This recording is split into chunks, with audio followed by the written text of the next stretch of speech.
रात का समय था। आसमान में बादल छाए हुए थे और चांद भी अधूरा दिखाई दे रहा था। चारों तरफ सन्नाटा पसरा हुआ था। उसी सुनसान हाईवे पर एक आदमी अकेला साइकिल चलाता जा रहा था। दूर दूर तक कोई गाड़ी, कोई इंसान, कोई आवाज तक नहीं थी।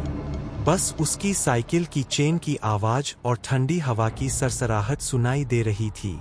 कुछ देर बाद अचानक उसे ऐसा लगा मानो कोई पीछे पीछे चल रहा हो। उसने सिर घुमाकर देखा, मगर हाईवे बिल्कुल खाली था।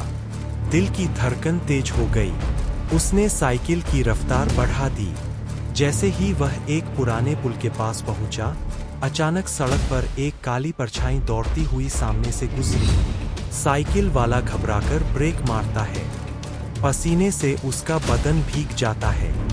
वह ध्यान से देखने की कोशिश करता है, पर वहां कुछ नहीं था, सिर्फ हवा की हाहाकार सी आवाज।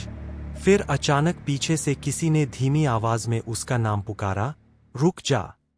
उसकी रूह कांप उठी। पीछे देखने की हिम्मत नहीं हुई।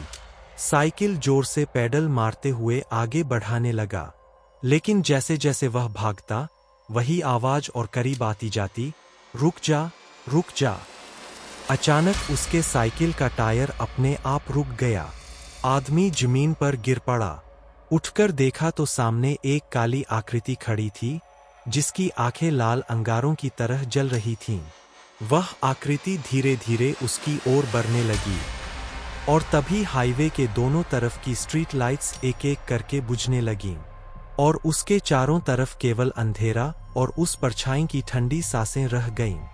फिर उसने साइकिल उठाई, हिम्मत बांधा और साइकिल में बैठा और चलने की कोशिश करने लगा। कुछ देर साइकिल चला, FIR टायर रुक, वह गिर गया। उसकी हालत खराब जैसी हो गई थी। कुछ समझ में नहीं आ रहा था क्या करे क्या नहीं करे। भगवान से दुआ करने लगा, भगवान मुझे बचा लो, और हनुमान चालीसा पढ़ने लगा जोर जोर से। इसे देखकर भूत भी भाग गया। अब वह आराम से उठाकर साइकिल लेकर आते हंसते अपने घर की तरफ चलने लगा। घर पहुंचा, अपने माता पिता को सब बताया। उसके माता पिता भी हैरान और से बोल देते हैं, आज के बाद से इस रास्ते से नहीं।